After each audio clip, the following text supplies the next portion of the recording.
पालन करो, प्रकृति को सहेजो। प्रेरक बन जाओ, जागो।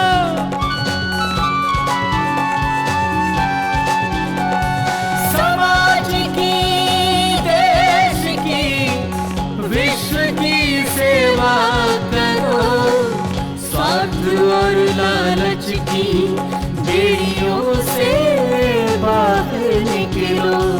जागो है जागो, जागो है जागो, नौजवानों जागो, प्रेरक बन जाओ, प्रेरक बन जाओ, प्रेरक बन जाओ। दुनिया में विचारों की दृष्टि से बहुत अच्छी अच्छी बातें कही गई, घोषणाएं बहुत अच्छी अच्छी हुई। जैसे फ्रांस की क्रांति तो हुई थी स्वतंत्रता, समानता और भाईचारे की स्थापना के लिए। स्वर्णिम उद्घोष हुए थे। और उसी तरह से यदि विचारों की गति देखी जाए, डार्विन साहब ने कहा था, वीर भोग्या वसुंधरा, माइट इज राइट। जो ये मस्त न्याय पर निर्भर है ये सिद्धांत। तो छोटी मछली को बड़ी मछली निगल जाती है, ऐसा समाज डार्विन साहब ने बताया था। हक्सले साहब ने कहा को एग्जिस्टेंस की बात, उन्होंने कहा नहीं, सा अस्तित्व, जिए और जीने दो। और टॉलस्टॉय, रस्किन, क्रोपेटकिन, गांधी, इन लोगों ने कहा कि केवल जियो और जीने देने से बात नहीं बनती, दूसरों के लिए जियो।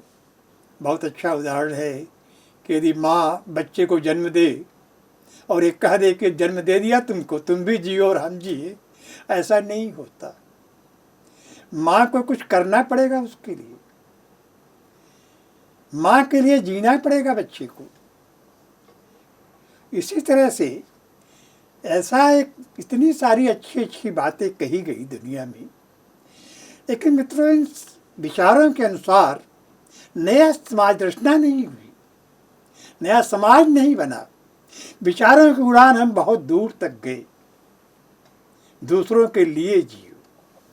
यही चिंता गांधी के मन में थी। उनका चिंतन था कि एक नया समाज किस आधार पर बने। वो सोचते ही रहे इस तरह की बातें, बहुत सारी बातें शुरू भी की थी, छोटी छोटी उन्होंने प्रयोग अपने जीवन में। दक्षिण अफ्रीका में वो थे, पोलक नाम के एक व्यक्ति ने, उनके मित्र थे वो पोलक साहब, उन्होंने किताब छोटी सी रस्किन की उनके हाथ में दे दी और ये कहा कि शायद आपकी किताब अच्छी लगेगी। किताब गांधी जी रात भर में पढ़ गए और किताब को पढ़ने के बाद उनके मन में एक हलचल मची कि बात तो बहुत अच्छी कही रस्किन ने। रस्किन की किताब में एक छोटी सी कहानी थी जिसका आशय कुल मिलाकर यह था कि अंतिम को भी समान, तो अंतिम को भी समान एक सिद्धांत उस कहानी से निकलता है। कहानी में समय न जाए।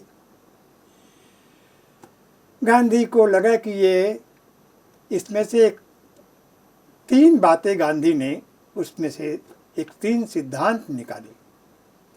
पहली बात गांधी जी ने कहा, सर्वोदय नाम दिया उन्होंने, और उन्होंने कहा कि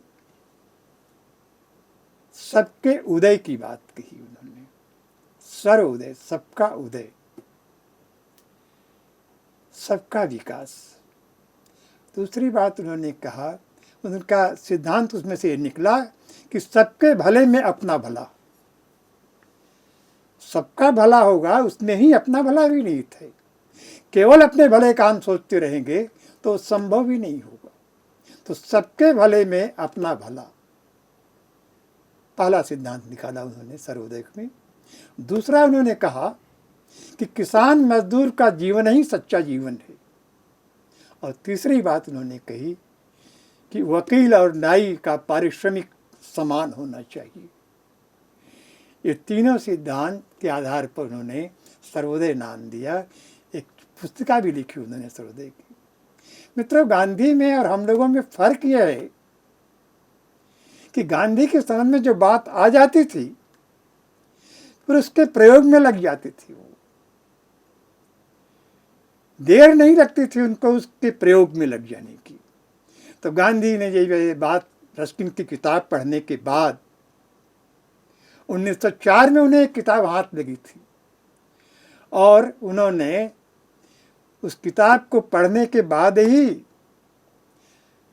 बैरिस्टरी की कोट टंग गई खूंटी पर और फिनिक्स फार्म, टालस्टॉय फार्म दक्षिण अफ्रीका में उन्होंने किसान मजदूर का जीवन जीने की शुरुआत कर दी। और उस अनुभव पर से उन्होंने और आगे चल करके 1909 में जो है वह हिंद स्वराज नाम की किताब लिखते हैं, जो सर्वोदय की कल्पना को साकार करने की दृष्टि से सोचा गया है। उसमें उन्होंने सोचा दुनिया को बचने की जो है एक है ये। तो हम लोकतंत्र, समाजवाद, सर्वोदय सबकी बातें हमने कही, लेकिन समाज ऐसा नहीं बना। और समाज जब नहीं बना, बात सबके कान तक पहुंच गई, सबके उदय की बात भी पहुंच गई, लोकतंत्र समानता की बात भी पहुंच गई, लेकिन समाज तो बना नहीं उस लायक, चेंज नहीं हुआ। तो रिवेंज का भाव पैदा हुआ, आकांक्षा जग गई, पूर्ति लायक समाज नहीं दिया, तो रिवेंज का भाव हुआ। बदला नहीं समाज तो बदले की भावना पैदा हुई। और पश्चिम के लोगों ने greatest good of the greatest number की बात कही कि अधिक से अधिक लोगों का भला, अधिकाधिक लोगों का अधिक से अधिक भला।